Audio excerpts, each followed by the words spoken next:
She got COVID-19, she can hardly breathe. I told her she should stay back 6 feet. I'm not the one. Wear a mask, spreading germs all around. She told me she got COVID-19, she can hardly breathe. I told her she should stay back 6 feet. I'm not the one. Wear a mask, spreading germs all around. What is going on, guys? Welcome to another episode of the Dent Digest Live Show. What's up, What's man? up with that song? Hey, you know what? Like I said, I may get hit with copyright, but I'm okay with that because it was such a. I laughed on that thing for you know hours. what? I have not heard it. It is so funny. So I was like, I've got to do it. This thing is. It's just. I got to do it. It is what it is. I like it. So how you doing? I'm doing good. You know, a day of the show, and all of a sudden, all of these phone calls, and everyone needs my help. 911 calls, and it's just like, seriously. Always. So once you have me on the show every Thursday, it's like we need to do Monday through Friday, right? Yeah, let's do it. Yeah, I just want to say hello to everyone watching the show. Shout outs to all the hardworking dent techs out there. So I sent Manny a Christmas present, and it's broken. Is that what you said? This is not one of those gifts where your brother, they gave it to your brother-in-law gave it to you, and you gave it to another friend, and it came back to you, and now it's not one of those gifts, right? It's just broke. That's sad. No, it's just that cable. But we'll make it work. All good. I appreciate you, Ryan. Thank you for that. So last week, if you guys missed it, I really think you should go back and watch it. I've actually watched it a couple times, and yesterday my wife and I were watching it on the TV, and she was like, I think that was one of your best shows. And that's kind of the route that I'm going with this show. I'm going to still do the tool manufacturers and the dent guys, but every month I'm going to try to mix in something different, kind of like this show. You know, this show, what have we learned in 2020? And just try to keep it fresh. Some different ideas. I got some different stuff coming up that I'm excited. Next week's show, I'm super excited about. Okay.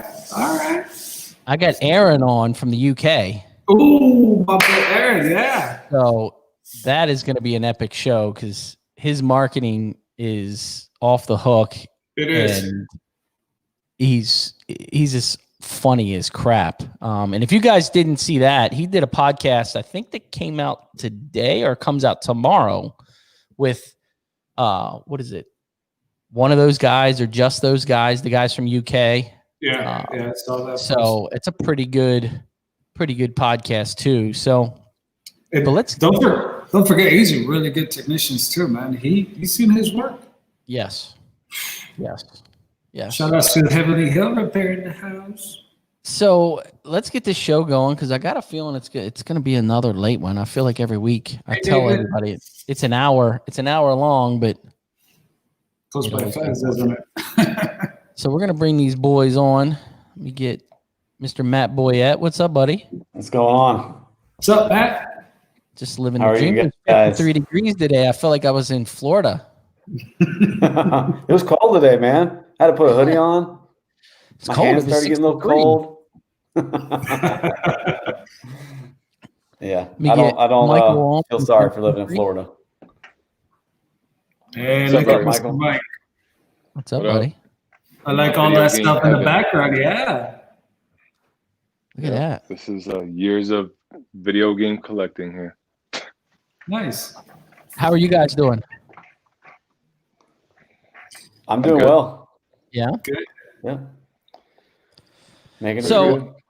everybody sees the title for tonight's show. Look at that. We're playing a game too. Look at that. I'm figuring this out as we go. But what we've learned in 2020 is what the show is. And I learned a lot about myself. I learned a lot about my business. And I think a lot of us learned this year because it was such a unique year in all of it, in personal and business and everything. So I wanted to kind of get that out there and let guys kind of say, hey, I'm not the only one that went through these trials and tribulations. But we're first going to get into a little bit of tools, since you guys seem to got some hate mail this week saying no tools. What's going on? I'm like, man, we did a 4-hour Black Friday show. I figured that was enough tools. So who wants to go first? Ooh. I guess Manny's taking it. Look, I know I brought out this tool last week, but man, the Fender Pliers, it's just like, I think it's one of those tools where you have to have one. Like, I don't know, you have to have one. Like, Fender Pliers is just like, I did a Dodge Charger last week, really golf ball dent on the edge of the fender. You already know, you try to push out those like hard, sharp dents, you'll start really stretching that fender outwards. You know that part where you see the edge just sticking out from the bumper? You're like, oh shoot, like I should not push it that hard. You try to put more heat on it. Man, it's just, I literally just fixed the dent just literally with the fender plier. Like, I just went in there, took out the pressure, and before I knew it, the dent was just coming out so clean. And it's just like, man, I've always had the edge plier. And, now that I finally have the fender pliers, it's just like that curve, just, man, I don't know. It's just like, I wanted to bring it out again because I think it's one of those shows where it's just like, if you don't have it because you just like, too much money, I just push. Like, come on. You cannot avoid working faster, working cleaner too, I just used those on a 56 Mustang windshield chrome moldings that he couldn't get. Nice. And just sat there and just. You have this one, Matt? At a Jeep cowl. Yeah, I got that one. Hail, hail at a Jeep Wrangler. The cowl. Hail damage in the cowl. Yeah. Pull that thing off. Traditionally I'd lay it on my hood stand and like kind of pull down put something. And that, man, you just got it, and it worked. You could work it down both sides. It was a little short to get the center, but dude, that thing just squeezed them right out all the way down. Easiest dents I've ever fixed. Yeah. But definitely good for like the Silverados, like the edge of the newer Silverados, right on the edge of the hoods. They start to seal up, and you can go in there as long as you don't break off like the seam sealer. But I mean, it works pretty good there as well. Those have saved me a few times. New fuel doors, like a BMW fuel doors, you pull out a little tab and slide it right off. You can just Oh yeah, nice. Done. Yeah. Easy. Good idea. It's like easy. And that's the thing, you could get creative, you know what I mean? But it's just like you have to have it.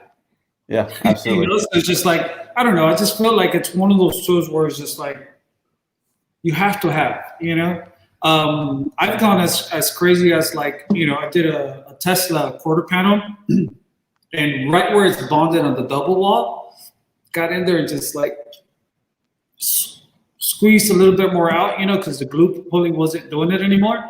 And what I love is just that holds that pressure, and you just push, and it allows you to do whatever you want, So I've pushed with this thing even on double metal, and it's just it works. So I don't know. I just I brought it out. It's a great tool.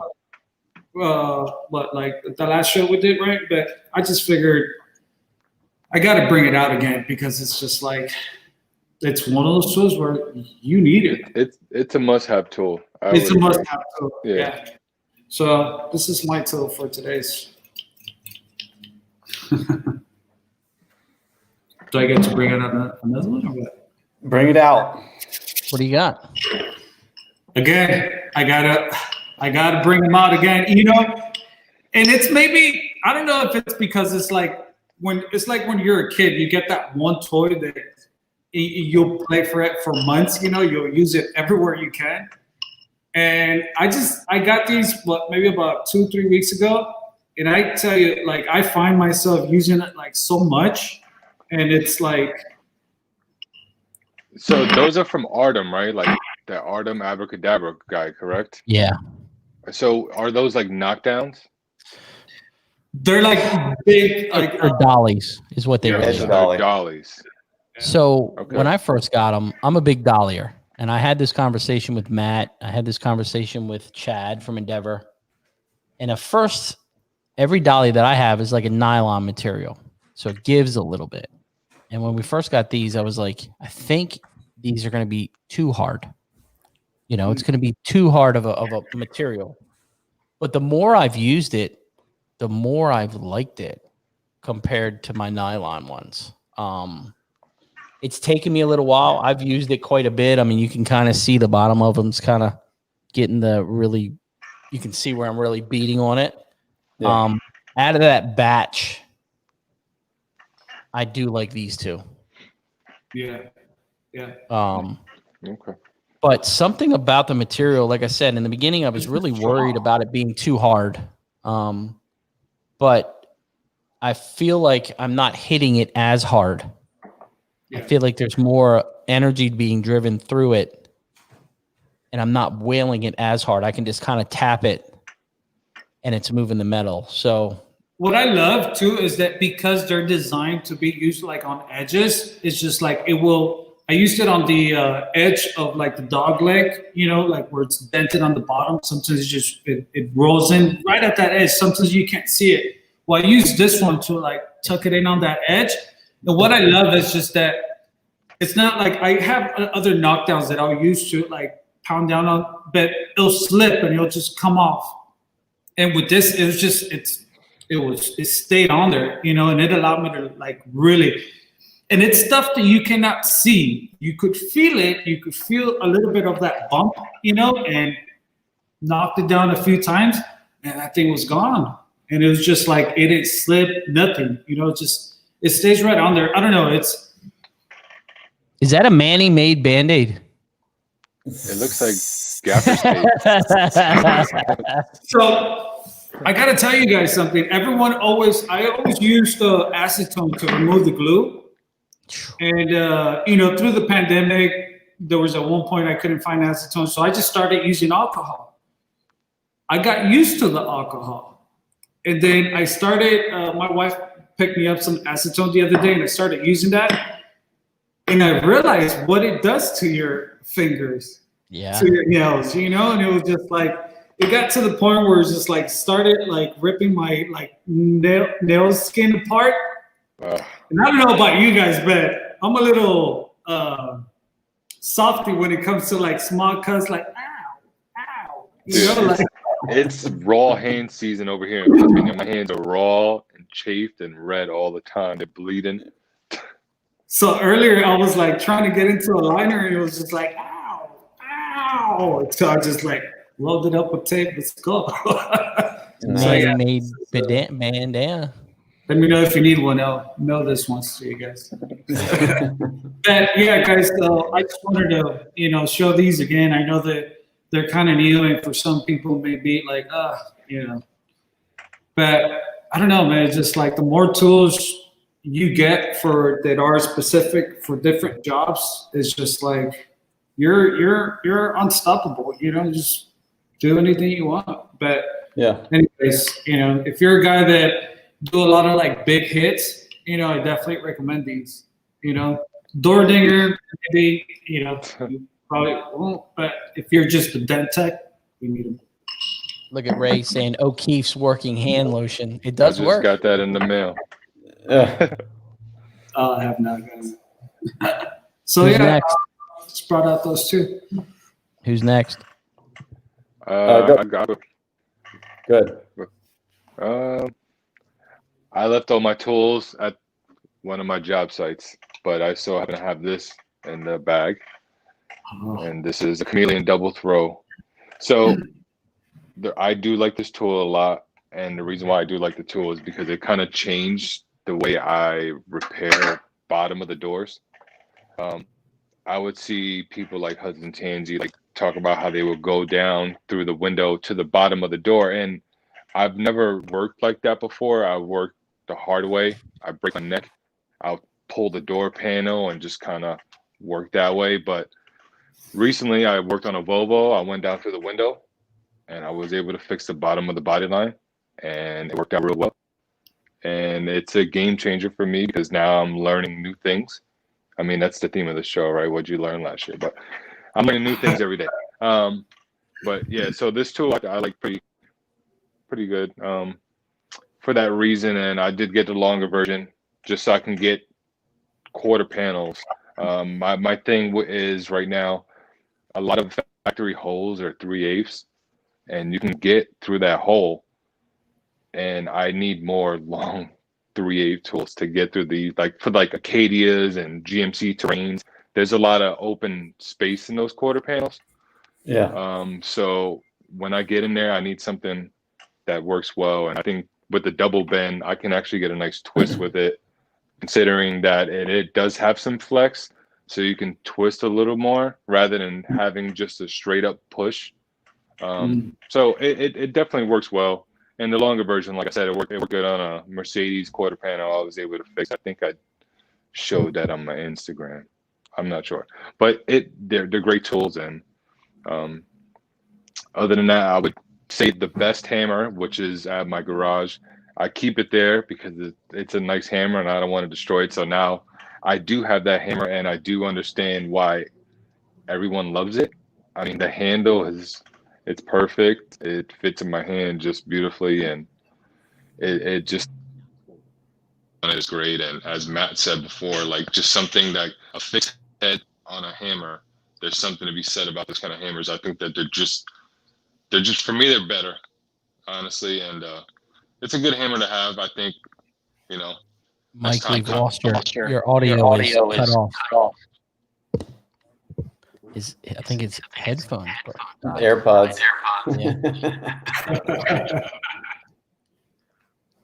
Charge them up, buddy. Mike is muted.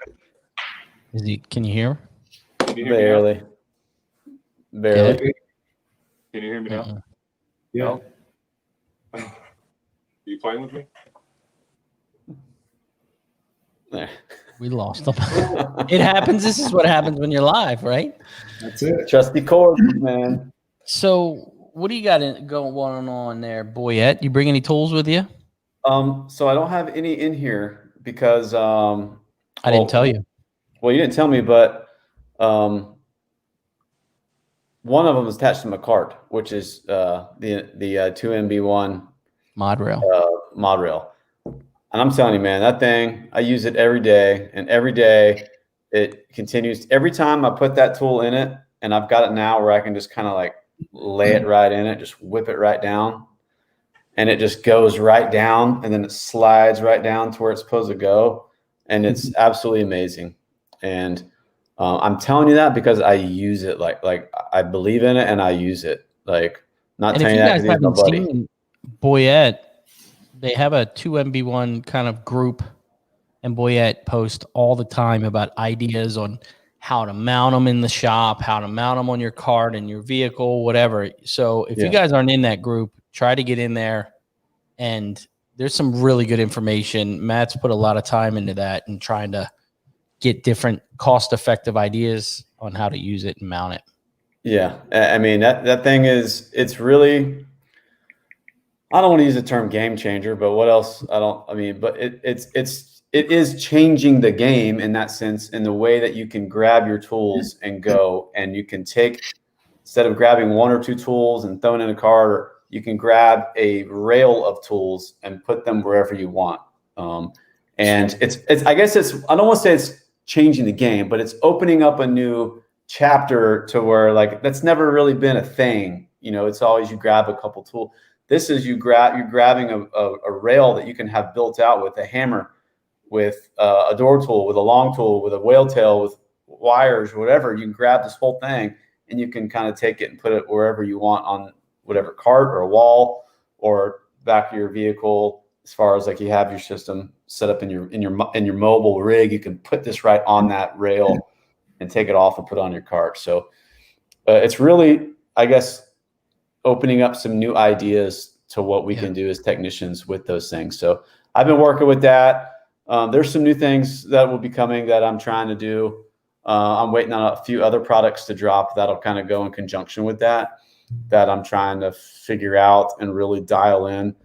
For me, the Milwaukee pack out system, Milwaukee pack out system is very similar in the mod rail in that everything's meant to be customizable and modular, and so I'm going to be incorporating the mod rail with a Milwaukee pack out system and trying to,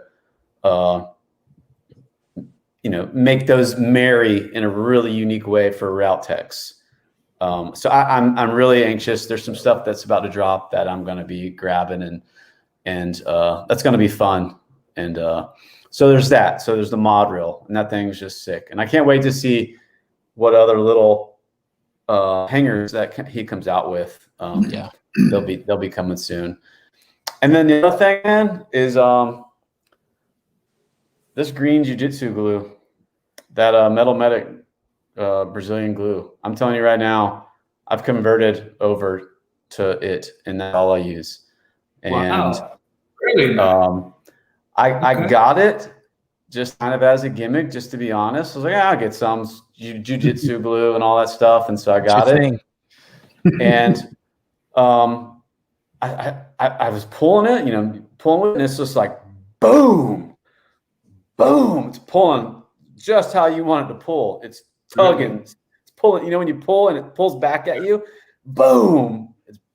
And so I've been using that. Then he gave me some. He was doing some for the Black Friday. He was giving away a bag of black, and so I tried the black, and the black was pulling harder than the green, but then somehow it kind of got cold, and I don't know if it was, we had some humidity and some stuff, and so then the black kind of wasn't doing what I wanted to do, and I went back to green, and it was just pulling like a freight train today.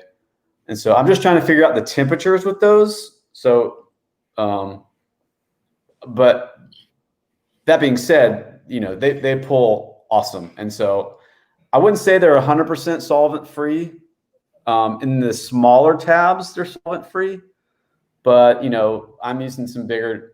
I generally use a bigger tab because I want that dent out, and then I'll knock it back in. I don't play around with trying to measure the tabs up. I just put a big old tab on there and rip it out, and then just knock it back in. So, I do use alcohol with it, but it comes out really clean. There's no little boogers on your tab when you're done. It peels off in just nice pieces, and you can sling them, and it's just great. So I love that glue, man. That glue is awesome. Okay. So the green jiu-jitsu glue and those mod rails, that's my stuff. I just got some samples, so I'm gonna give them. I got like 3 or 4 sticks, so I'm gonna give them see what happens. Yeah. Yep. Nice. So I got a couple things I want to go over here that I brought that I've brought on before, but I've really kind of dialed in and spent some time with them. And to be honest with you, I need to do some really good reviews on some of these things because they just work really well. I'm going to go over the first new thing that I got that I was super excited that it finally came in. The Cam Auto Fender Lip Pliers, because I struggle with this. I get a lot of Fenders. I get in Fender rolls and fix 18 Fenders in a month that are all blown out and bad. And I just saw, I watched a video on YouTube. Actually, I think it was All Out Dent Repair, and he was using a C-clamp on the fender edge. And I was like, that's such a great idea. But then the very next week, these came out, and I was like, oh, no, I need the, and I wanted these I said this was going to be my next purchase after Black Friday. So Cam Auto sells them. I think it's a fantastic idea. One of my body shop guys bought them, and I was watching him use them, and he was actually using them on a quarter where the 2 pieces of metal in the quarter was smashed, and it kind of blew out the lip on the quarter, and he used this on the quarter to get that lip straight and then worked on the wheelhouse. He's a big glue puller before, and I was like, God, I need to order those things, dude. Like, this thing is going to be even on, I really think if you had some leather, even on like a bent edge, of a hood. And, you know, they get rolled down sometimes. I almost think you could get it on there and just slowly bring it up. I don't know. You know, I'd have to try it. But I think if you had some thick leather, you could use it. Can you show the mouth of that thing up close? Like, oh, yeah. I think it's such a perfect design, the way it's, you know. This was my version of that tool. You know, the one with the just flat surface here. And yeah, I got those, Manny. I would use that, but that tool right there, wow. I like the fact that it's thicker too, you know? We'll have to give her a whirl. You know what I see it perfect for? Like the kinks on the fender. Yeah. Because that's what I would use that for, you know? Just those ones Manny, the ones Manny has right there, I have those. And those are deceiving because they're really good, and there's no teeth on them. They're smooth, and that it's not like a normal channel locks. They push down, and they actually make rubber jaws for that. Just so you know, little things that go right over the beaks, and they do very similar to what that does, but narrow. But you can't have this one. You can't get that angle. That's what's nice about it. Yeah, exactly. It's you can't get the angle. Yeah. What does that tool run for, Ryan? I think it was $49, I think. That's not bad at all. I could be wrong. I don't remember what I just was like, I need them. I don't care. One of those, you know. I thought you was going to say 49. The next tool, and I'm on this Fender kick, and the reason I say that is I brought this on the show for Black Friday, and I fixed a smash fender. And this thing works really, really well. You're very controlled pull down inside when that very lip is kind of hit when it gets whacked with a door, and this will get all the way down in that edge. Stainless now? There's two options. It's like $5 more if you want it in stainless.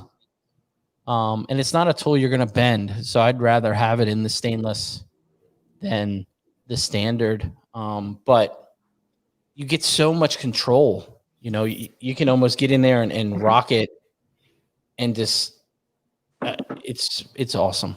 Yeah. In between the dent dial, those fender pliers and this, if you're not fixing all the fenders you're getting thrown at them, I wonder how that would work on the top of a quarter, you know, where they kind of come up really high and you're maybe like right at the edge where the trunk. Yeah, right at the edge. Yep. Maybe. Yeah, that seemed like a good spot for that. So I got two more tools. I know I brought a lot, but I wanted to get them all on. It's all good. This little baby, this little mini Reaper, bro. This thing, so much strength. I have a lot of small tools, and I used to use the black Dentcraft little hook set that they have, like they call them the door tools or whatever. Everybody's got them. Yeah. They've been around forever. And I used to use those in the quarters when you pull the flare out and there's a hole for a flare and you can get inside that quarter, you know, when you pop the flare out. And I used to use that all the time. No way, man. This thing is badass on that. You know, gets you enough up in there. You're not tearing that hole up real good. It gets you enough kick here that you're just getting it and just getting that dent out. Ratchet handle. I'm not a big A1 handle guy, but the mini handle I really don't mind. Yeah. But this thing is freaking awesome, dude. The Mini Reaper, great job, John. John's killing it, man. It's just like, what's that? No, I was gonna say. Oh, sorry. Yeah, it's shaved to about here. Yeah. You can kind of see it up in there, but it works really, really well. Now my last tool, I mean, I was talking to this guy today and telling him, man, this tool saved me a lot of time this week. I had a Volkswagen Touareg tailgate whacked, like right on the body line in the tag opening, like whacked, like you could put your thumb in it. And I was like, man, this thing is terrible, you know? So I fixed that whole thing with this tool, the Dent Slayer. And it's not because you're on here. This tool is not getting enough love. And I used it. I wouldn't say I used it incorrectly, but I didn't use it for what it was made for originally. And what I actually did with this whole thing, I kind of did it like a stand liner tool, and there was a perfect hole in there, and I got it in, and I literally was just dragging on that body line the whole way. And Shane just looked at me and he was like, holy crap. I can't believe you got that out so clean and so fast. I mean, we fixed this thing in like 15 minutes and just literally drug it. And something with, I don't know if it was just how this radius just fit perfectly in there. It wasn't like I was cranking. I was literally just dragging. And it, bro, you did a fantastic job with this tool. And thank you. Super. You know, at first I was like, I don't get that nub. I'm at this point now to where I'm ready to send all my stuff back and start putting nubs on them. It's the nub. You know, you're getting the control of this. Telling you. So you really did. And like I said, guys, it's not because Matt's my buddy and he's on the show. This tool fixed a $350 tailgate in 15 minutes and no sanding, no polishing. It just brought it up so freaking clean and so little effort. So nice. Great job. I'm glad it worked out like that, man. I'm telling you, that tool is awesome. It's so amazing how like different shapes, different curves, you know, at the end of your tool, how much it makes a difference when you're pushing. Yeah. Now the only downfall I have found with this tool. Mm. Well, I'm being honest. The only downfall is around the handle. Sometimes you can't get it falls short here. So if the handle's here, you're trying to get in here, and sometimes it's got the longer rods or whatever's here. It just doesn't quite give me all the butt that I need here. But bro, this thing's in my cart and rocking. Just ordered it? Yeah, just ordered it. Nice. I'm telling you, it that thing today or this week, I was like, I can't even explain it. I would just tell you guys to stay tuned. You know, there's going to be some other products coming out really soon that are all in that line. So. And this isn't Matt's first rodeo. I just got the chills. I'm excited. Yeah. Matt's had some stuff out on the market that a lot of guys don't know that he's had on the market. You know what I mean? You've had some carts with Pro PDR, and one of the coolest things before I knew you had the snake. Tube snake. And a lot of people still don't know about that tool. But let me tell you how great of an idea that is. And what it is when you're taking deck lids off and you're fishing that harness through and you're fighting all these plugs and all this crap. And I used to just like electrical tape it and hook it to like a welding wire and pull it through. But he made this snake to where the harness zips inside of there. And it's got a wire to it and you just pull it through and it's smooth so it doesn't catch on everything. So can I tell you where that tool came from? Sure, you can. That's not my idea. So we worked at the BMW facility in South Carolina, and that's how they install those. That's how they put the BMW hatches on, is with those products. Really? But so when we worked there, we were all trying to get our hands on them because they just make installing that hatch, running that wire right through that hatch, that's how they do it on the assembly line. Just pulls them all through with all the connectors. And they would they had them all around the shop, but they were just all beat up, nasty, and just broken, and like, because they just get used all the time. And you know, somebody at BMW was making them just for the assembly line. I don't know who it was, some little old lady in the back or whatever, just making these on. And so when we got out of there, we all wanted them, but you know, they were hard to get. And so I commissioned my mom, and she was putting those things together. And so the ones that I have for sale, she all made by hand. And we took the good things that we saw from that from the one with the BMW and implemented it. But then we also tried to get creative with how can we make this better. And so yeah, for putting on a hatch for fishing any wires through, man, what is it? What there's a Nissan, not the Versa. Oh man, there's one that is impossible almost to get this hatch off. Just cut the wires through. Just cut them. Well, when you're doing manufacturers, when you're doing a brand new dealers, I mean, like, yeah. So all we do is just because we didn't have this device to get them off. So all we would do is take the hatches off with the wires in it and just spin it around on your hood stand, all connected, so you can fix the roof and then fix it. But it's really stupid to do that. You know, I mean, knock it off or rip a wire or whatever. But man, those tube snakes are amazing. But I didn't make that. I just brought it to market. It's good for body shop techs. I mean, you don't have to be a PDR guy. Anybody who's pulling a hatch off can use that, and it just makes it easier. Where can they find them? They're not on. You just got to get a hold of me on my social stuff because my mom makes them in small batches as needed. So you just get a hold of me on Instagram or my whatever, and I'll if there's enough, I'll have another batch made. But I probably got like 5 left out of that batch now.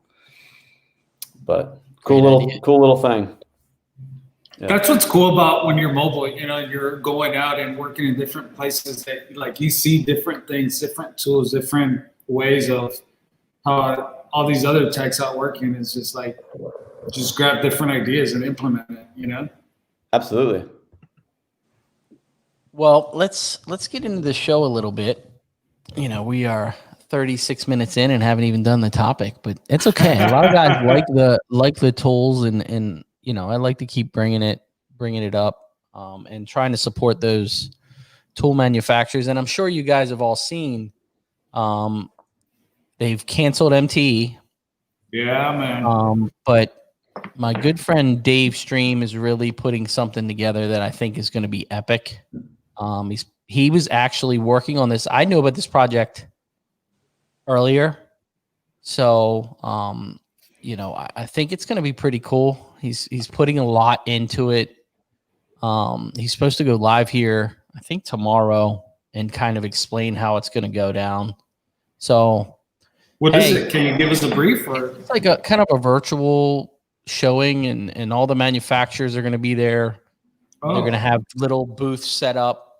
Like as in like Dave, I think is doing like a green screen type booth behind him. And he's put a lot of time, a lot of thought. And he was thinking about this before all of this stuff, even before COVID happened. He's been, you know, that's come up in conversation. So I think it's going to be a really cool idea and event. So I'm sure more information will come out as soon as he can release some. But let's get into this topic. What did we learn? Shout out to everyone watching, man. What did we learn in 2020? Either in personal, I'm going to say 3 things for each one of us. Okay. Either in personal or business. And Manny, you're going to have at it first. Let's do it. So PDR, I did spend a lot of time like watching videos and stuff. I don't know if you guys came across that discount PDR or PDR discount. He's from out here in California, more up north. He does like big hits. You guys should watch his like YouTube videos. Like he's discount PDR or dent repair discount. Anyways, whatever with the word discount. This guy's amazing. He runs like a whole shop, but he implements paintless dent repair, like all the repairs.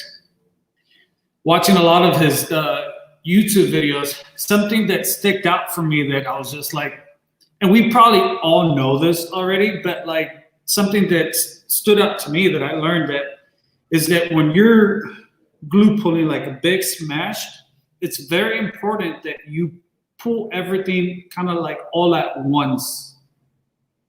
So let's say, for example, on a quarter panel, you got, you know, across the body line and it just, you know, a big dent. A lot of the times we'll try to just pull like from one edge and kind of like bring it out, you know, until the full thing is out.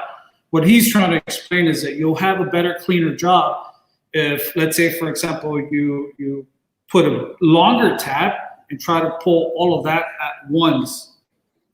or try to like get like a K-beam and try to hold that pressure out, and you can work any crowns. But it's very important that you pull it all at once, because if you just go a little bit by a little bit, he's explaining that like you warp the metal and you will have a harder time getting it like really clean because you didn't take it all at once. You took it out in sections. You're kind Does that of make like sense? railroading it, like working a crease and not hooking all your pushes together. It makes the railroad tracks. It's the same basic idea. Right. But it was kind of like on the bigger size dents, and I don't know. I mean, to me, like I said, we all probably already know this, it's probably just common sense stuff. But the fact that, I don't know, I was just watching the video and just like, it just hit me, just like, so now anytime I try to do like a big hit, I try to, if I'm going to pull, I try to pull as much as possible. Kind of like what you were saying, Matt, that you'll just put any big tap on there and just like pull everything out, pull the gut out, Yeah. And then you could just work all the minor stuff. So I don't know, to me it was just like mind blowing, like, shit, it makes sense. Like if I don't pull it all at once, it does make me work longer and more, And sometimes you do have that where the metal just like warps itself. Oh, yeah. Same thing like that Tesla that I worked earlier this week, that white one. There was a few sections where it was slow, and I tried to just, pull it from one end to the other. It just kept working me until I just put a big Kiko crease tab, big one in there, and just pull the gut out. It just like makes sense. It's like nice repair. I don't know. Oh, thank you. So I don't know. So to me, that was one of the things that kind of hit me like big last year. I was just like, that's what I got to do. Excuse my language. The other thing that I learned watching some of those with Gene, the Kiko repairs, those videos that they were doing like every Friday, I think, something like that. He did a repair on, you guys probably seen it, that tailgate with the, I think it was an Odyssey, or I can't remember what kind of car that was, but it was a tailgate that he was fixing. Something that stood out to me was just like, even though you're using hot glue and tabs on the metal, you still have to use heat around it to still pull that glue tab. Does that make sense? Mm-hmm. Like a lot of the times I would pull that tab and I wouldn't put heat on it anymore because I would just think like it's going to melt the tab and it's just going to make it go loose faster, So I would just heat it up before, pull the tab, and then work it. But something that I learned is just like you pull the tab and you can still heat it up and still pull. Yeah. Does that make sense? So to me, it was just like using heat, on glue pulling while you're still under is just like, makes sense, And what I love is just like when you just put enough heat where your tab still holds strong, that metal just loosens and it's just like, it comes out so nice. Yeah. And it was just like, wow. I mean, like I said, like to anyone else, that could have been like common sense. You learned that a long time ago, but hey, man, I still learn things every single day, and maybe something that I learned that someone taught me 5 years ago, it's barely really hitting me right now, because I already went through all the pros and cons, and now I finally make sense, So just using heat when you're glue pulling, to me, I thought that was just like, wow. Do you use a heat gun or a torch? Yeah, I put that on my torch. I go with the heat, man. I mean, are you scared of s'mores in them? Well, that one time I had a Chevy Volt, the tailgate. I never realized that different steel of metal will get hotter faster. And when that car left, I could see that big old yellow spot. And it was just like, after that, I was just like, I knew it. I should have used it. And ever since, Matt, with all respect, everyone else that uses it, it was just like, nah, I'm done with that. And so I went back to the heat gun. I use a heat gun, and I'll tell you why. And I'm sure there's going to be, 100 reasons why that's not the best. But my reason is like I'll put a heat gun on. I have a little heat gun on a mic stand that I kind of can angle, and I'll just put it on low and let it cook. And I feel like the torches heat the outside really quick without heating the inside, like the metal. Yeah. You got clear, you got paint, you got primer and metal, and I feel like the torch just heats the paint really quick without doing anything to the lower layers of the metal as quick. You get the hot outside before you got a cold inside. Yeah. Versus if you just put a heat gun on it and let it marinate for a few minutes, then it's cooking all the way through, and it's not just this hot paint and cold metal. It's this warm sandwich that I think gives you a better result than I'm just not a big torch guy. Like I've just never been a fan of it. Little variables with burning stuff, and it jocks the paint. And I don't know if you guys have this one, but this is the one with the. You okay? Yeah, no, I'm too excited, man. It's just like, let me show you guys. I know, I just had to pull this heat gun because the one with the heat controller is pretty cool because every dent, you just put it up with your suction cup and the holder, and you could just set your temperature. Because of that, I think that every metal takes heat a little bit different. I feel that like sometimes there's some metal that heats faster and some metal that doesn't heat as fast. Aluminum is a poor conductor of heat. Yeah. One of the worst. Steel is a good one. Now, the only thing I do like about the torch is like here in Maryland has a high humidity rate and it burns off that moisture, and you can see it even when it's cold. I can see the moisture disappearing. So I do like using a torch, but I've burned up some cars. It's happened, dude. It's and I guess you get better at it the more you use it. But for me, I was just like, and I get it. When you're mobile, it's easy, faster, and all of that stuff. But it was Milwaukee cordless heat gun. Yeah. It doesn't get super hot, but that's okay. Like, you just need it to like warm up a little bit to loosen up, and bang. Yeah. So I don't know how we went to the heat gun conversation, but Josh has a good thing that I use all the time. I've got one at my shop that I've used that I have from a body shop is the infrared heater, and that thing gets hot. I mean, it gets hot immediately. It's 600 degrees the minute you turn it on.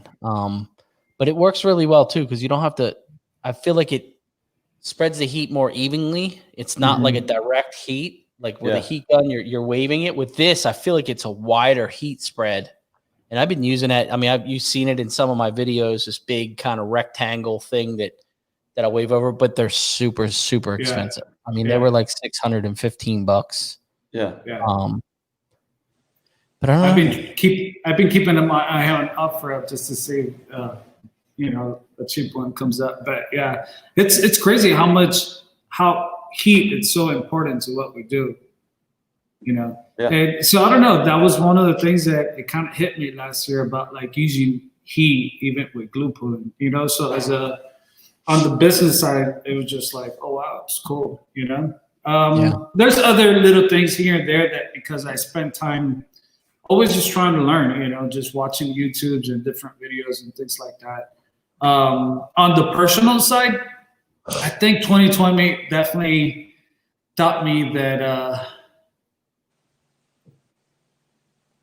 what's the word I'm trying to that tomorrow's never promised. It's almost like no one's off the hook.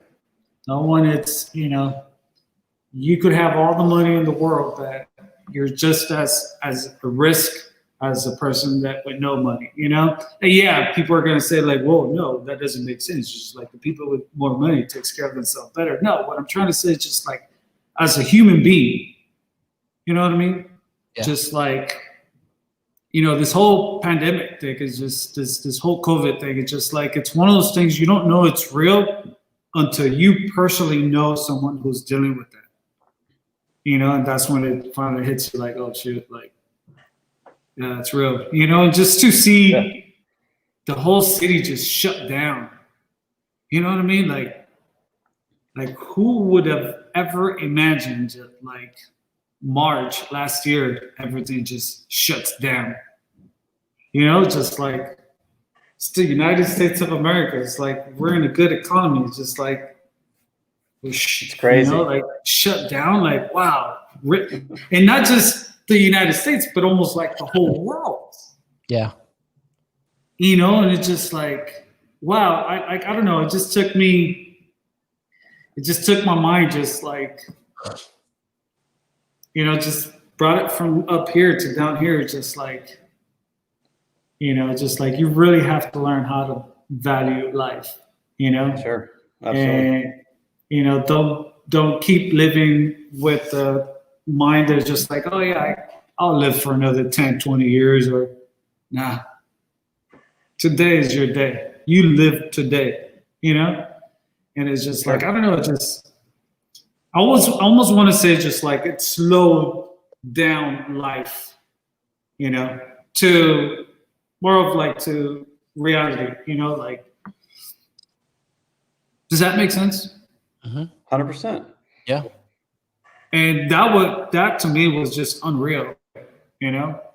And it was just like, what do you do now? You know, just like, so I don't know, it was an eye opener. Yeah. 2020 was just that, an eye opener. We've had many eye openers in 2020. Matt, you're up. I'm up. Oh man. So I made a couple things. I made few little notes here, and so I remember driving to work. This was right after COVID reared its ugly head, and I'm driving to work, and streets were empty. And I have this little piece of paper that I got that says I'm essential, you know, that I can work. And I'm driving down the street, and just a ghost town. And then, now this is a street that, you know, I got my big van, I got my big wrap on the side. And when I sit in traffic, normally I'm happy because I'm driving a billboard. So I don't mind being in traffic, you know, because I actually get a lot of calls. I get people texting me, I'm behind you. So like, I can see that kind of go up when I'm sitting in traffic. So there's a place in town where it's normally traffic, and there's no traffic. It's empty. And I'm driving to work, and I'm just like, holy crap. And then you start seeing businesses shut down. You know, it wasn't this flatten the curve. It was this, businesses are shut down now, you know, went past the 2-week mark. It went into months, and people losing their jobs, and bars and restaurants and all these things. And I just remember being super, super thankful that I was in a trade that allowed me to continue to work, and not only work, but I would say I thrived. And I say that very like this, like I thrived. Because we did. I mean, you know, and we've all had stories about, you know, the people who normally are at work are working from home, and they're working from home. They're able to get their dents fixed, and they're, you know, and so my retail just kind of, it was just this steady incline. And I just remember being super, super thankful. Like, you know, not going into my personal story, but the way I got into this job was really an accident. Like, I wasn't looking for the job. It kind of found me. So, and I was destined for a whole nother set of goods. And so there's a lot of thankfulness that kind of came my way with getting into this industry. And so the industry in general, but then sitting here looking at everybody out of work and not able to pay their bills. And I'm sitting here and just like, dude, so just a lot of thankfulness to be in in this industry, to where like I said, I mean, I made it through it. I mean, we're still in it. I don't want to put my, but yeah, but you know what I'm saying? 2020, I made it through 2020 and I'm on the other side of it, and I'm better off than where I thought I was going to be, having went into that year. It's 2020-1 now. And so, definitely thankful. And along with that, a lot of humility in knowing, like, it just so happened it didn't affect the car industry, right? Like, who would have thought it would have shut down food? You think, oh, that's, food and cars. Oh, we need, like, let's shut down food. Like, what? Why not? Like, it just so happened to not be our automotive industry that, so a lot of humility there that, like you were getting back to, Manny, that you don't really control anything, and you have to know that, like, and it doesn't matter where you fall in that economy of incomes or whatever. Like, it affected people in tons of ways, and I was thankful that I'm my own boss and I controlled my own destiny. And a lot of people don't like that because, they have that control, but I didn't get laid off. I didn't get, what's the other word for it? Furloughed. I didn't get furloughed. I didn't get laid off. I continued to work. And when I wasn't working and when I had downtime, I accepted it as with humility. Like if I have to be off, then that's what it is. There's lots of other people that have been off for 6 weeks. And so if I got to sit on my hands for 3 days, then that's what it is. I'm going to make the best of it. I'm going to get some yard work done. I'm going to hang out with my family and do other things. So just a lot of humility and thankfulness for being in an industry that somehow, and I know as a whole, we didn't escape it, the automotive industry, but at least from my perspective, I escaped it. And so a lot of humility. So I guess that would be as a business, I guess. And you don't have to break it up. I mean, it's kind of, I just said if you had more personal than business, whatever you guys wanted to kind of go over. Yeah. It's crazy. I just wanted to say something. It's crazy how like, when you're talking to your clients and they're telling you like how much they've suffered through this, and then they ask you like, oh, has it affected your business? And you're kind of like,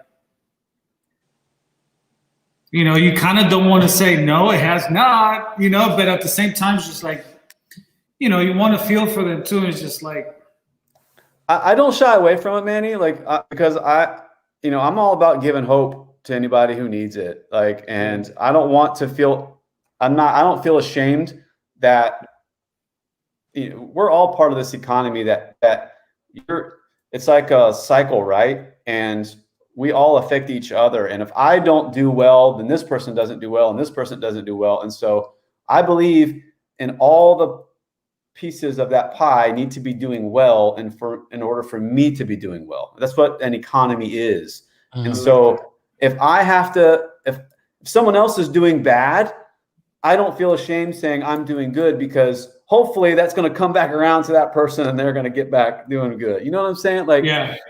I like that. And that's just sharing hope too. Like, like, man, I'm sorry, but we've actually been doing pretty good, and not saying that in an arrogant way, right? Saying it in a way of thankfulness and humility. You know what I mean? Because I didn't bring anything to the table to that. Like, so saying that in a very thankful and humble way, and not just, hey, well, sorry for your luck, but we're doing good over here. Like, I'm not saying it like that. You know what I mean? Yeah. So anyhow, there's that. And so I'm definitely thankful for that. The other thing,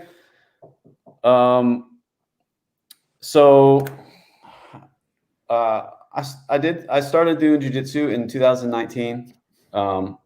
And as a result of that, one big thing you learn in that is to be comfortable being uncomfortable.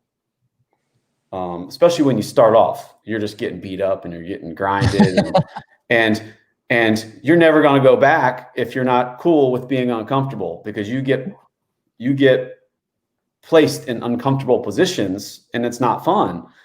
And if you don't learn how to be comfortable being uncomfortable, then you won't go day 2, right? So you have to learn to be comfortable being uncomfortable. And so it's really, that has really helped kind of your mental mindset of it, enjoying the pain or enjoying the discomfort, knowing that the discomfort is getting you better and making you progress. And the other really cool thing about that, think about running uphill versus running downhill, right? Running uphill, you have resistance and you will run better. When you run downhill, you got no resistance. And if you've ever ran downhill, you learn really quickly that resistance is your friend, because when you run downhill, you get too much speed and you fumble and you fall on your face and you slide down on your belly. So that resistance is helping you run better. Yeah. Right.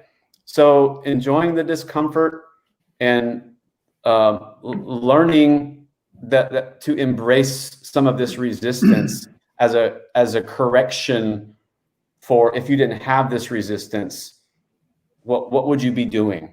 You could actually be screwing yourself up without the resistance. Keeps you grounded. You grounded. Yeah, like it balances you out from fumbling yourself on the ground.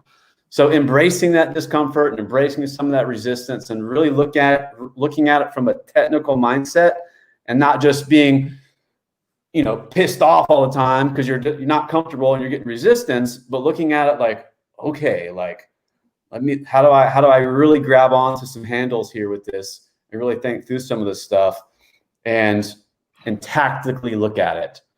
And so that's helped me. Because this year's all been resistance and discomfort, man, for everybody. And looking at it from a tactical mindset and trying to learn from it, not be pissed off at it.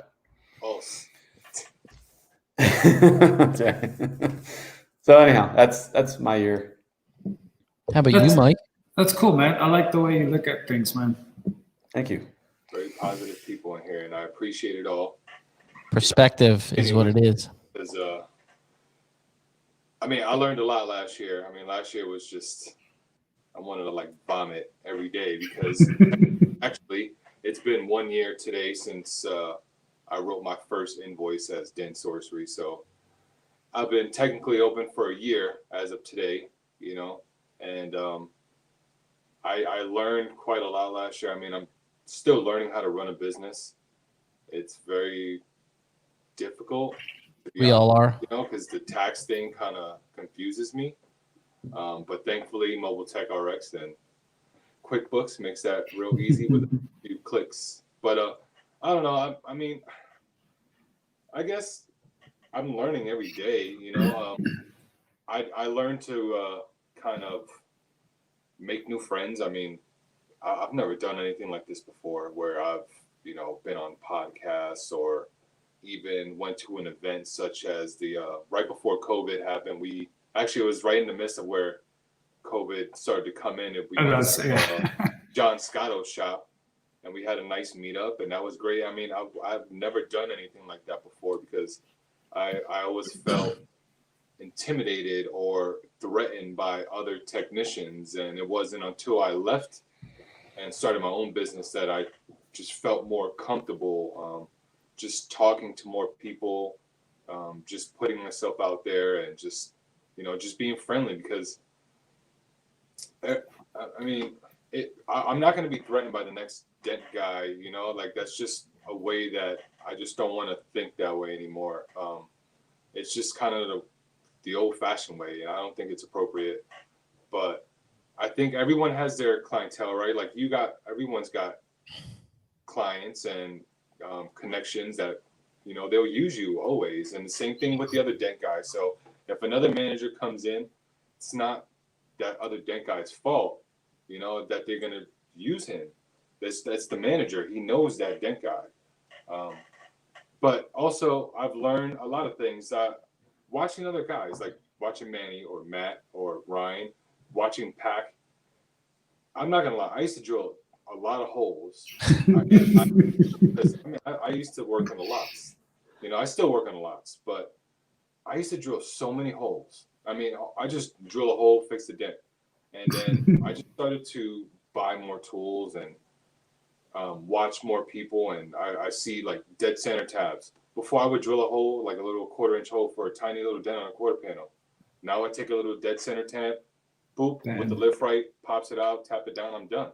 You know, so just watching other people repair dents, it just helps you grow as, you know, as a technician. You don't have to be stuck in your old ways and think that I know everything, because you don't. Everyone has a different way of fixing dent repairs. And I would watch people, like I said, like Pac, he would pull the trim off of a door at the bottom of a door. Pac's wild. Go through that hole. Just like you showed that tool, the little mini Reaper, you go through that hole and you push the dent out. I do that now. I've never used to do that before. I think maybe I was trained a little improperly, but just learning not to drill holes and just be like that. I mean, you don't have to drill a hole. You can learn to glue pull, get better at glue pulling. Like, Manny, you're watching glue pull things. That's great, because glue pulling is so essential to what we do. And we have all different types of glue tabs now that you don't have to drill holes. You know, you could glue pull and make the dent look a lot better. And just, I don't know. That's one thing that I'm learning. I'm just learning to just communicate with people, be friendly. I'm a shy person. I'm a bit awkward, you know, but I think that just reach out to other technicians and just watch their videos. And, you know, you guys are talking about torches and stuff like that. I think I saw Michael Hidrogo have one of those heat lamps. Yeah. Put the heat lamp on the bedside of this truck, and he went to fix another car while that one warmed up. Yeah. Just things like that where you're just learning things. I watched a video with John Hiley. The dude put a basketball in the GMC Sierra. It was right in the bottom where the tail light is, and you know that bottom part where the bumper and the tail light, and there's that area where it's you have a tool, you're gonna slip. He put a basketball in there, he pumped it up, it put it all back into place, and then he went there and he finished it off. Just watching things like that just kind of changed, again, like my game. Just think outside the box.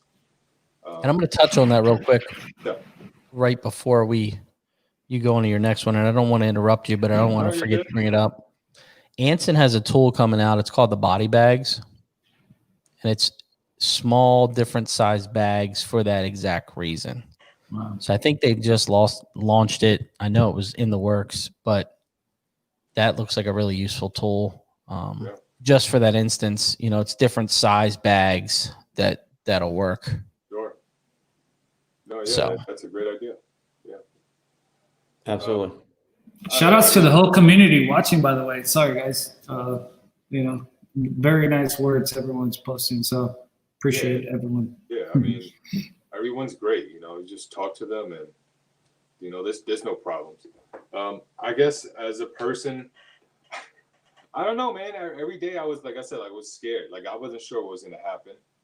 You know, I'm a new business. I'm not sure, you know, if, you know, I was going to get thrown out of somewhere, or, you know, because I mean, there was a little bit of a slander around here with my name, you know, unfortunately, you know, but just every day I just take it differently, you know, and I'm just trying to stay positive and it's just noise. Exactly. And I don't know. I learned too much last year, and honestly, I've been thinking about it since I spoke to you the other day, and I just couldn't really think of anything. It's just so much. Yeah. You know, I'm just overwhelmed. That's one of the reasons I kind of got this group together. There's a lot of different years in the business, different years in being in their own business, and different types of techs here. So that's why I stuck all, you know, us together. Yeah. Sure. I mean, as far as last year went, I'm blessed. Just like everyone else said. I mean, I went on Facebook and I said, I'm starting my own business. Literally 2 minutes later, my phone's ringing and I was already out on the road. You know, I had to do a few cash jobs until I got my tax identification number, and that's fine, you know. But, dude, as soon as I started my business, it was like, boom, you know, running. I was just running. I never even got a chance to, you know, sit down and gather everything and just come up with a good business plan. It just was like running. And I'm just truly blessed to have what I have. Just like Matt was saying, like, I'm driving and there's not many people on the road. I tried to take off and I couldn't. My phone just kept ringing and it kept going to work every day. And that's awesome, man.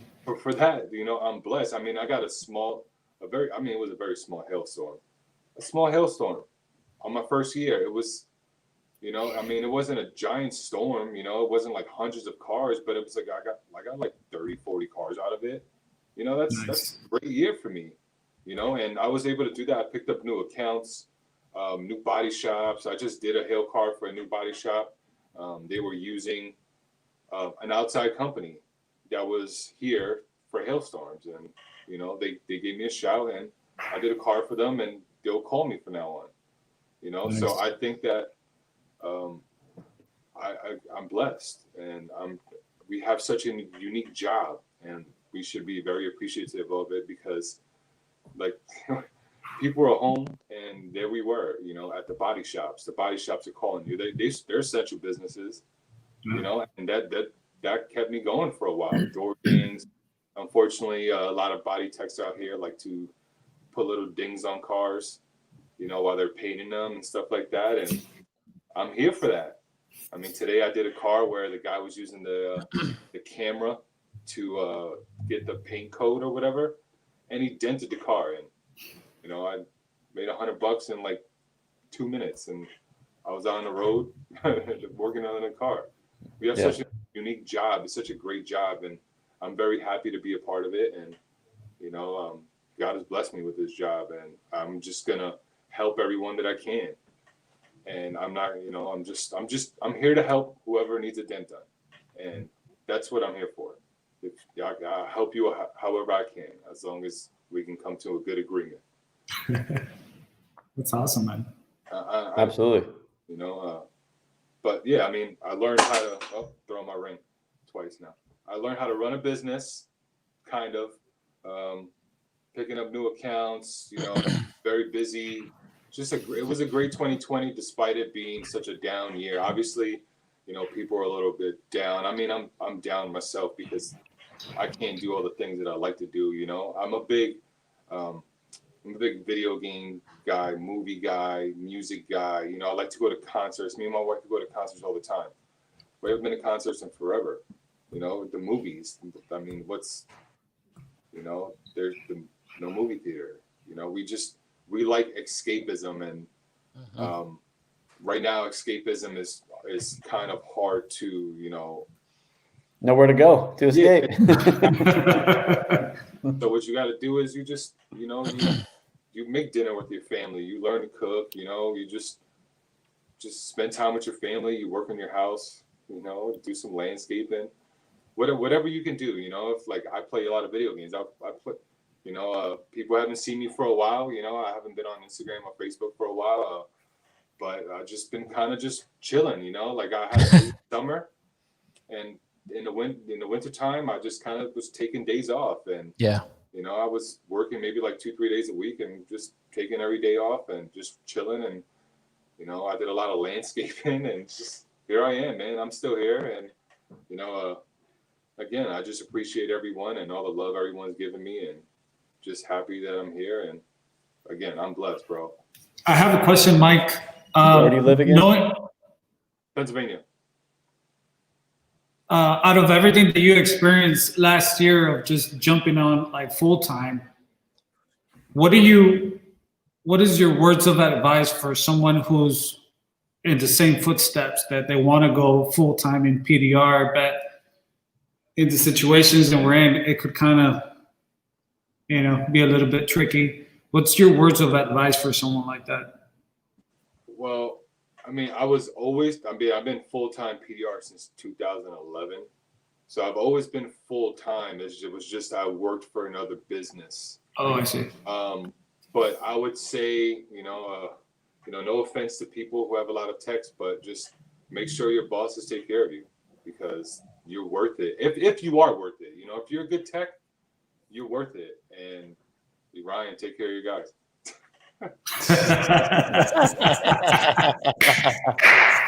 Oh man! Shout outs to Edgar Ortiz in the house. So Manny, I don't know Spanish. I don't know if you can. Yeah, I'm reading it right now. So I'm gonna get good. Saludos a Bogotá, Colombia. I'm still reading it. Sorry, I just wanted to shout out. Got text watching you from Colombia, Ryan. So nice. Shout outs to them. Hopefully it's translated. But I'm going to get into mine. 2020 for me was really good. A lot of reasons. The business had a really good year. In a total, we've been closed 8.5 weeks, and that was broke up from the 7.5 weeks, and then my exposure to someone with COVID for another week. But there was a couple things I've learned over this year to slow down. I'm that run and gun guy. I'm the go, go, go, go, go. Got to get it done. Got to take care of this customer and always put me last. And this kind of made me sit back, and I was always kind of living life like this, kind of with blinders on. I've got a 6-year-old daughter, and I was always worried about the business and running and doing this and working on Saturday. And what this did was this made me stop. It made me pull that e-brake, sit back, and man, there's so much I was missing in real life, like real stuff that really matters. You know what I mean? There's so much stuff going on. So, and I call it noise all the time. We've got our dent stuff. I've got my show. We've got COVID going on. We've got business going on. You got Instagram, you got Facebook. There's all this stuff coming at you. You never really sit back and absorb everything that's coming at you. And that was me. I was like oil. Water would hit the oil and it would rub off. But I never fully absorbed everything that was around me. And that's one thing that I learned was to really slow down. Like today, I was home at 3:00, and tomorrow I'm taking off again. I'm really enjoying the 4-day work weeks while we can. But it really made me look at life a little differently. Like I'm on this mission with RPS of where I want to go, and I know what I want to do. And I'm that kind of military background of finish this mission, go to the next, finish this mission, go to the next. It was hard for me to pump the brakes, and this made me pump the brakes, made me really enjoy the time with my daughter that I have. And then I look back and I'm like, damn, I was here, but I missed a lot. Just the little things. I look at her now, I'm like, I'm in big trouble because she's got my personality, because we are in big trouble. But, that was one thing. Another thing that I learned was I'm doing a really good job. And I'm that guy that doesn't give myself any credit. Because I'm like, what's next? I can always do better. What can I do to change this, to make this better? My wife's like, oh, just pump, just chill. You're doing fine. And what really made me sit back and say, I'm doing a really good job was I closed for 7.5 weeks first. And customers were still calling. And I didn't lose one account. And that's a big thing. You're closed 7 weeks and you're telling people no every week. What are they going to do? They're going to call somebody else. And when you let someone else into your accounts is when you're like, maybe they'll start liking him better. Yeah. You know, you always worry about that. That was my worry. I stressed that more than anything. And that's why I was always running. I was always, got to get this done, got to do this, got to go make this. Let me get this last car done because tomorrow you don't know what's going to come in. It was never about money for me. You know, it's always about the customer.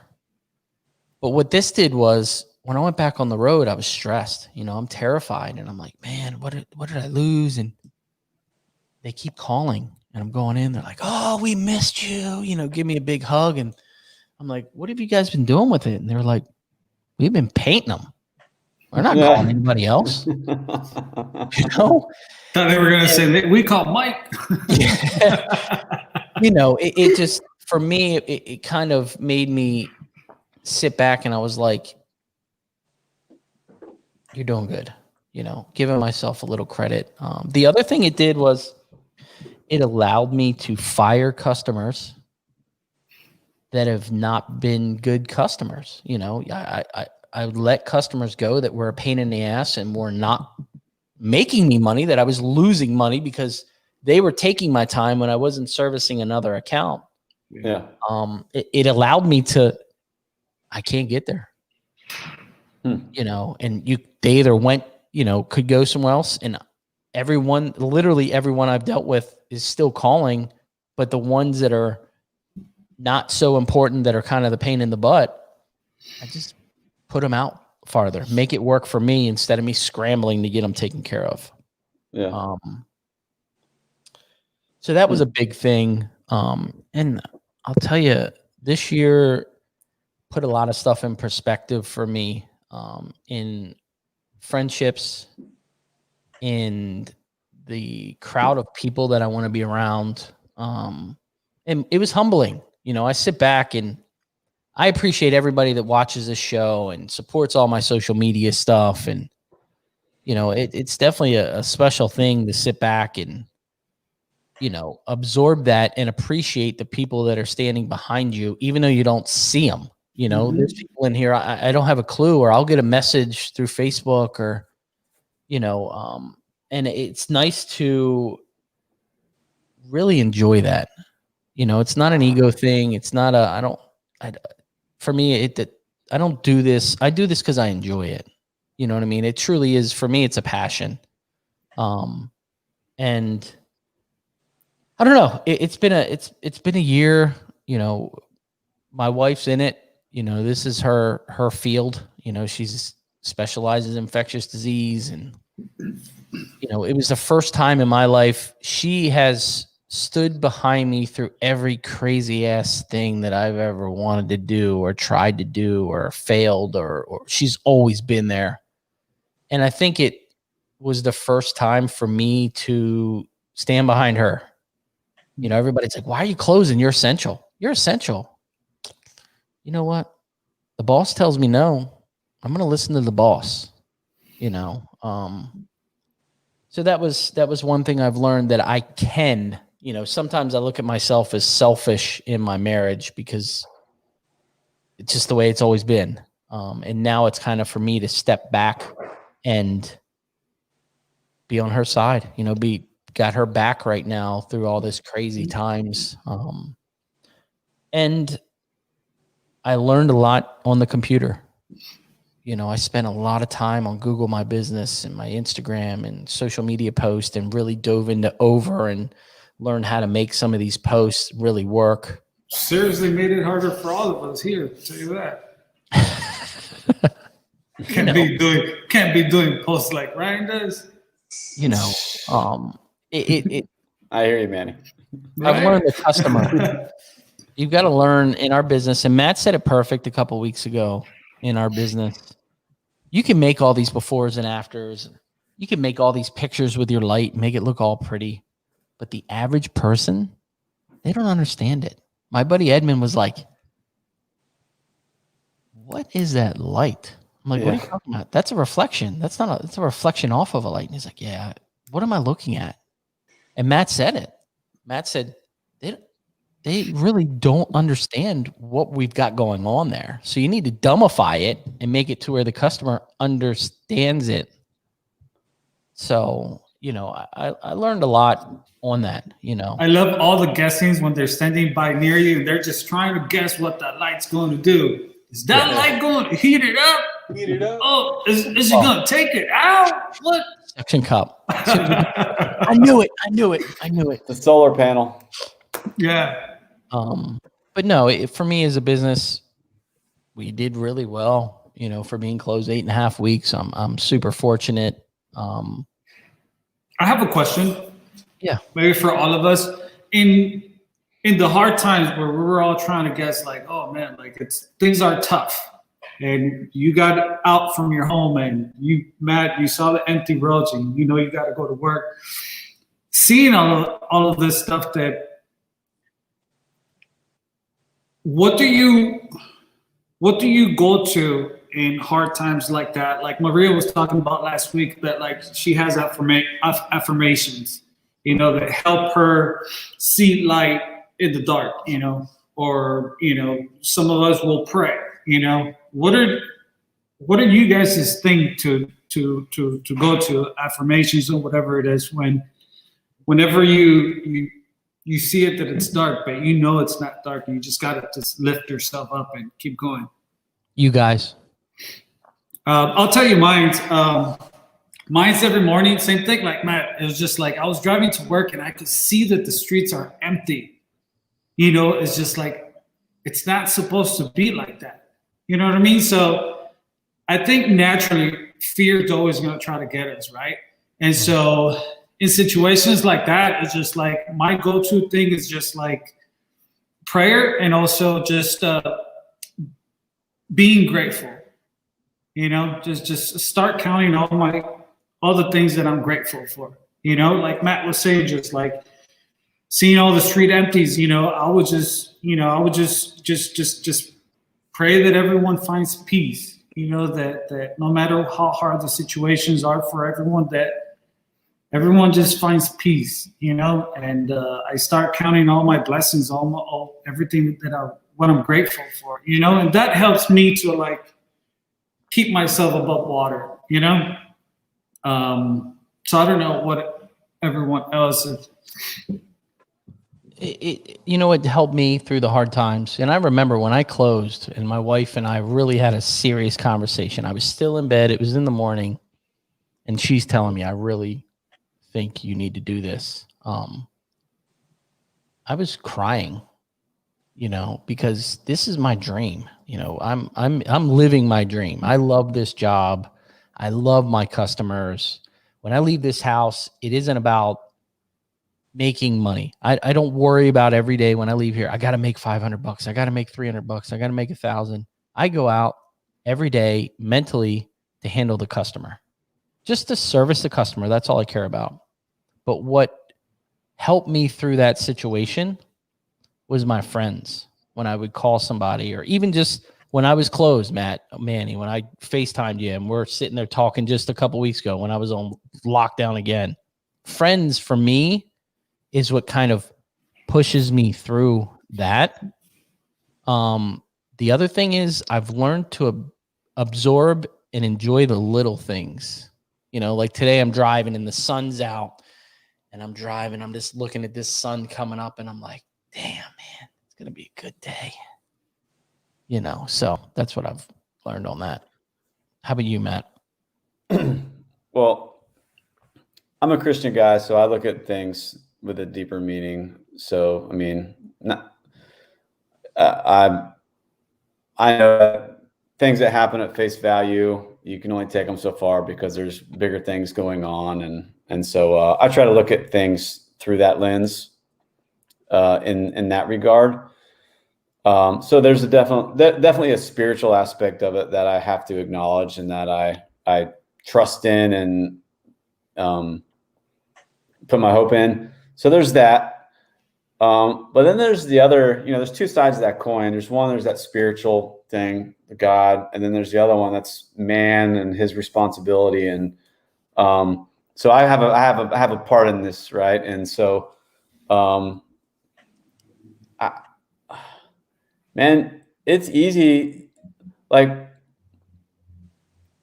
it's easy to be it's easy to show up when things are easy, but what happens when it's hard? Like, who shows up when it's hard? And whether or not that's personal, job, or whatever that is, like, what are you when it's hard? And I try to ask myself that question, and what kind of guy, what do I want to be? And I don't know. I try to embrace the suck. You know what I mean? Like, I want to show up when things get tough. I want to show up. I don't want to shy away from it. You want to show up, and you want to roll up your sleeves, and you want to take it on the chin, just like what I was saying earlier.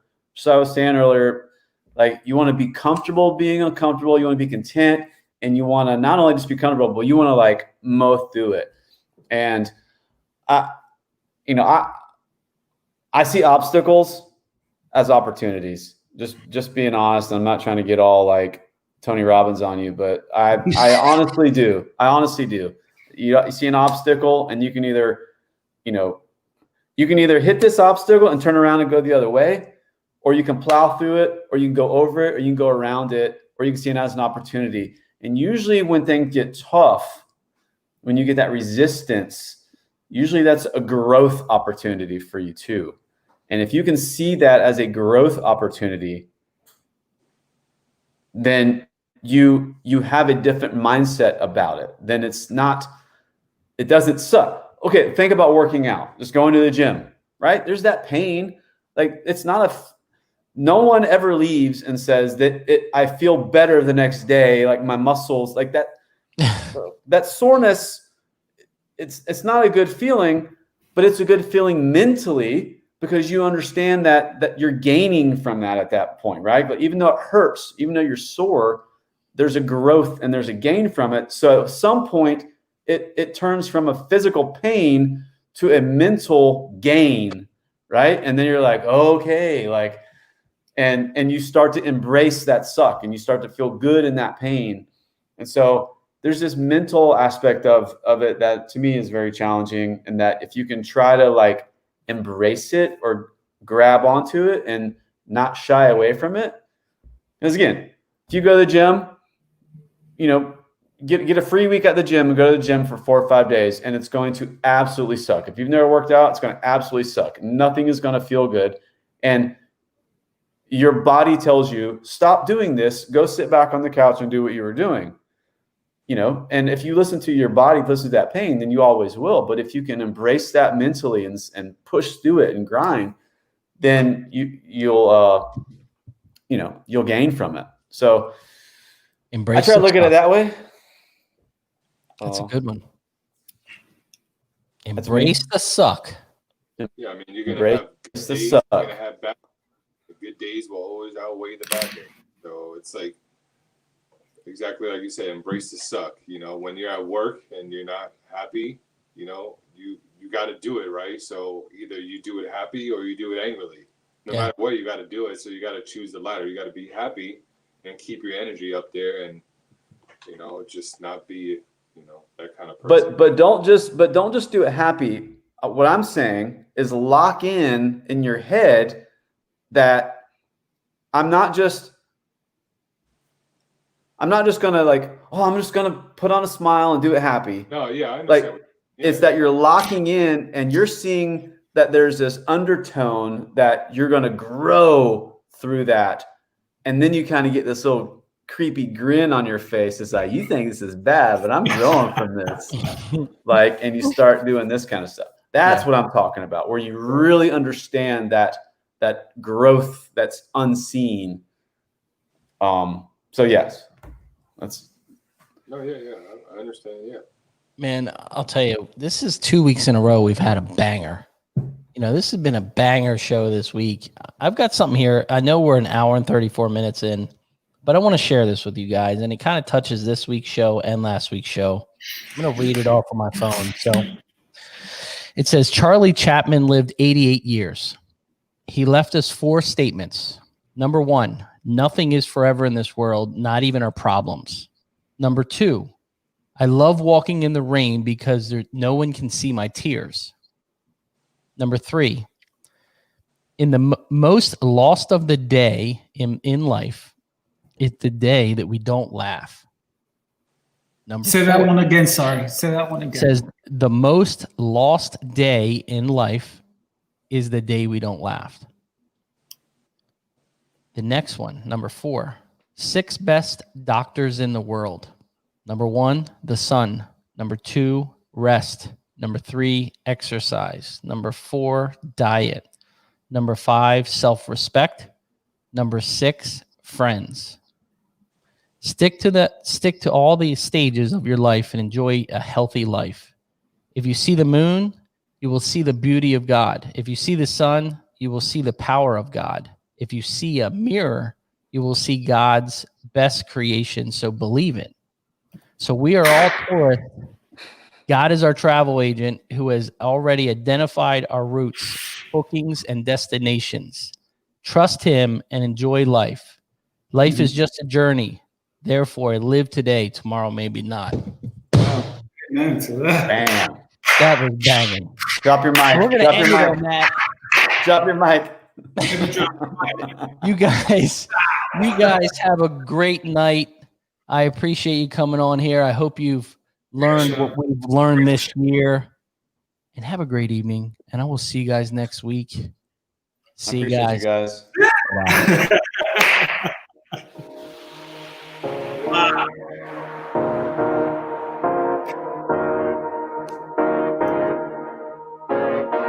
Ugh.